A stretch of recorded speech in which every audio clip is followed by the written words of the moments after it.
Oui, bonsoir. Je voulais savoir comment était né ce projet pour Xavier, avec s'il connaissait donc Roland avant, et sinon comment s'est fait la rencontre. Alors, j'ai rencontré Roland Goury sur Internet. Et donc en fait, je l'ai rencontré, ça devait être vers 2016 par là. Le soir pour m'endormir, en fait, j'écoute des conférences sur YouTube. Je les regarde pas, hein, j'essaie de me concentrer pour, à partir d'un moment, j'apprends des choses, je découvre des penseurs. Et des fois, le sommeil arrive par miracle.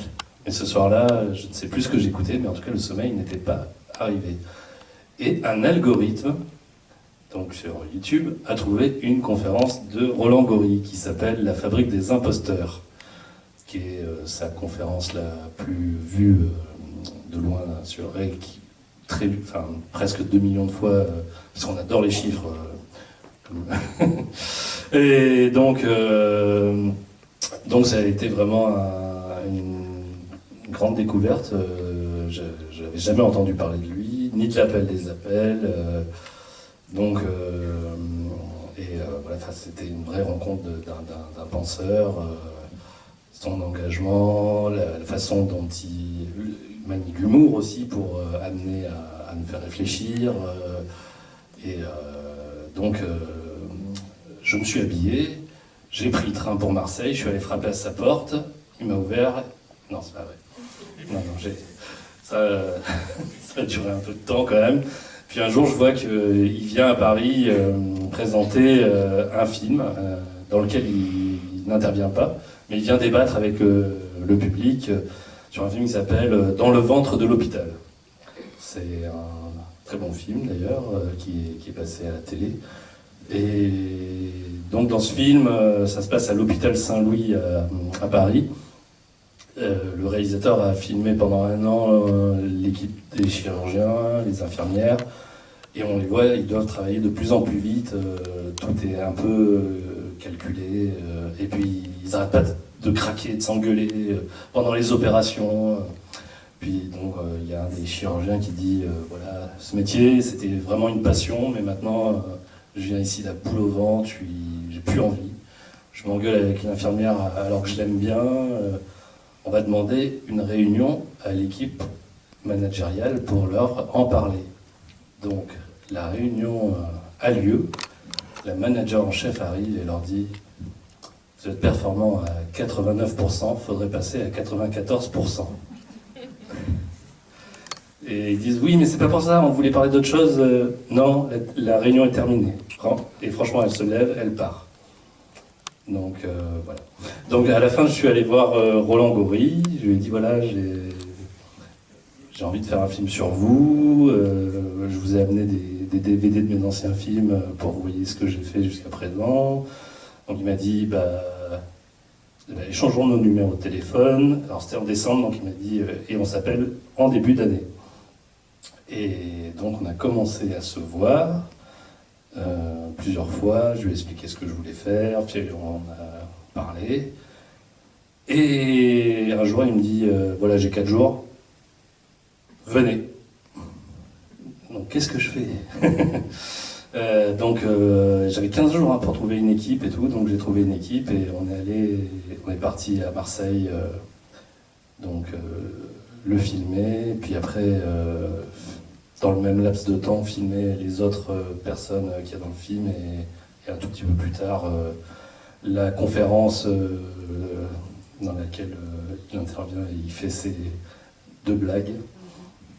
Et puis en juin de l'année d'après, je suis retourné pour le filmer à l'extérieur parce qu'on n'avait pas eu le temps en 4 jours de faire tous ces plans d'extérieur.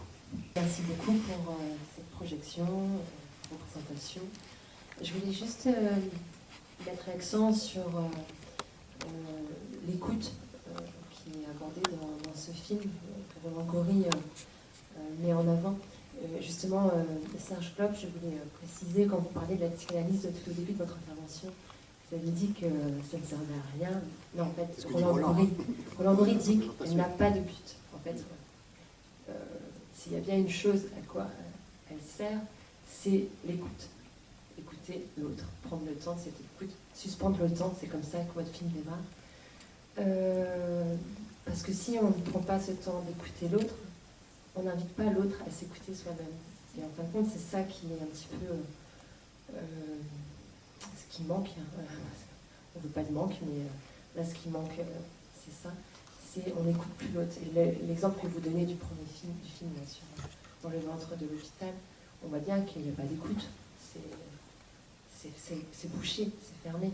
C'est un peu le drame de la société dans laquelle on est aujourd'hui, c'est qu'on n'est plus dans cet esprit-là, justement, une époque sans esprit. Il n'y a pas cet esprit d'être ensemble. C'est plutôt les uns doivent servir aux autres et point barre. Voilà, c'était ce petit point que je voulais ajouter. Mais j'ai pas de question. D'abord, merci pour ce film qui est très intense et très riche et qui, au moins, pour une personne comme moi, ne fait que, on va dire, effleurer des sujets, ouvrir des sujets. Et quelque chose qui me rend curieuse et que j'aimerais bien entendre, peut-être un peu développer, est-ce que c'est une dualité, en tout cas c'est au moins une coexistence, le côté neurosciences,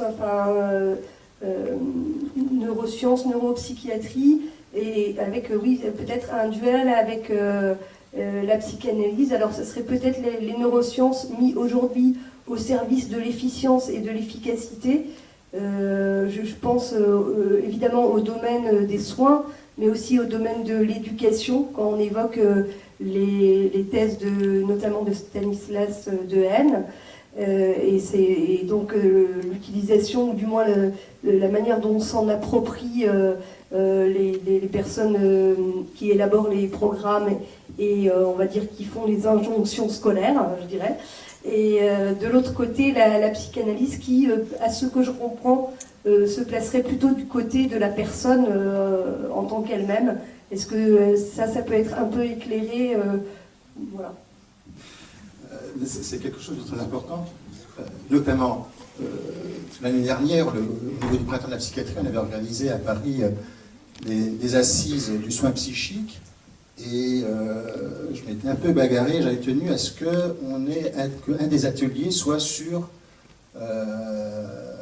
pour faire court, psychanalyse, neurosciences. Est-ce que c'est vraiment antagonique? Or, ce qui est ressorti de cet atelier, où il y avait donc des psychanalystes, des neuroscientifiques, des gens qui, comme moi, ont eu dans leur formation d'infirmier le fait, ce que je vous disais tout à l'heure, que nous étions des êtres biopsychosociaux. Donc, c'est pas l'un ou l'autre, c'est un peu le tout. Mais ce qui est surtout ressorti, c'est que les neuroscientifiques ne sont absolument pas opposés à la psychanalyse. Que ce sont deux champs différents qui travaillent sur le même objet, qui ont une approche différente, mais où, par exemple, les neurosciences n'ont pas la vocation de soigner. Ils mettent en exergue un certain nombre d'éléments, mais les neurosciences ne soignent rien, si ce n'est éventuellement au niveau des médicaments, mais où on sait que le médicament, c'est juste quelque chose qui... Enfin, moi, c'est comme ça qu'on m'avait appris quand j'étais, il y a une quarantaine d'années, élève infirmier, c'est ce qui permet d'abaisser l'intensité du symptôme, mais c'est ce qui permet, à partir de là, justement, qu'il y ait un travail relationnel qui puisse se faire. Alors moi, je n'étais pas psychanalyste, donc ce n'était pas une analyse, mais il y avait quand même dans ce soin relationnel, psychothérapique, psychique, la possibilité que, parce que quand on a face à quelqu'un qui délire à plein tube, vous pouvez toujours essayer de faire de la relation avec lui, c'est assez compliqué, on y arrive quand même. Hein, mais voilà. Or, donc ce qui est vraiment apparu de cet atelier, c'est que les deux ne sont absolument pas antagoniques. Et d'ailleurs, un ami qui s'appelle Patrick Landman, qui a fait un énorme travail de mise en commun, de réflexion, de tout un tas de neuroscientifiques et de psychanalystes depuis des années, pour justement voir comment est-ce qu'on peut cheminer ensemble, et en tout cas qu'on balaie cette idée que les neurosciences vont remplacer le soin psychique. Par contre, ce qui est aujourd'hui à l'œuvre dans la psychiatrie moderne, c'est une caricature et une instrumentalisation des neurosciences à qui on fait dire des choses qui ne sont pas. Par exemple, quand on dit que l'hyperactivité chez les enfants, aujourd'hui il y a une explosion de troubles d'hyperactivité chez les enfants. D'après les neurosciences officielles, la seule façon de traiter l'hyperactivité, c'est la Ritaline.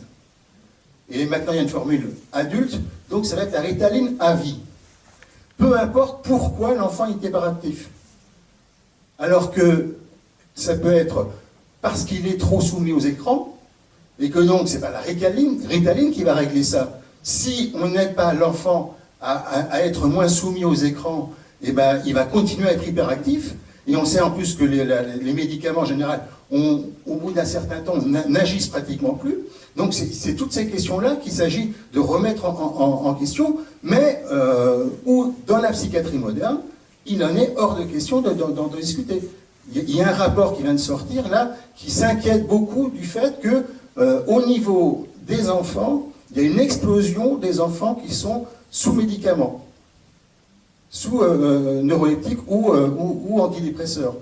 Simplement parce que on considère que ce n'est plus la peine de les écouter, de leur donner la parole. Enfin, on revient à ce qu'on disait tout à l'heure.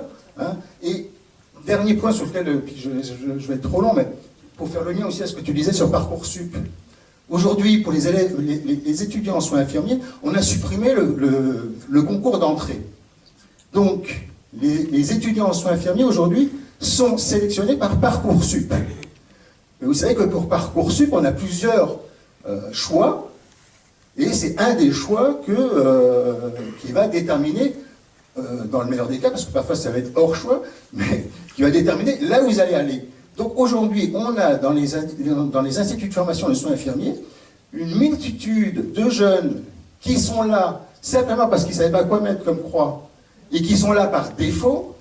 Le résultat, c'est que avant la fin des études, en ce moment, on a un déchet extraordinaire de jeunes qui arrêtent les études parce qu'ils se rendent bien compte que ce n'est pas leur boulot. C'est pas ça, ils ne sont pas faits pour ça. Mais là encore, on voit comment on est complètement chosifié, puisqu'on considère que pour être infirmier, ce n'est pas une vocation ou en tout cas un intérêt pour la relation et pour l'autre, c'est un niveau de diplôme qui permet d'être infirmier. Et on est tous interchangeables. Puisque tu as la capacité intellectuelle pour être infirmier, tu seras infirmier. Alors, infirmier, c'est même autre chose que ça.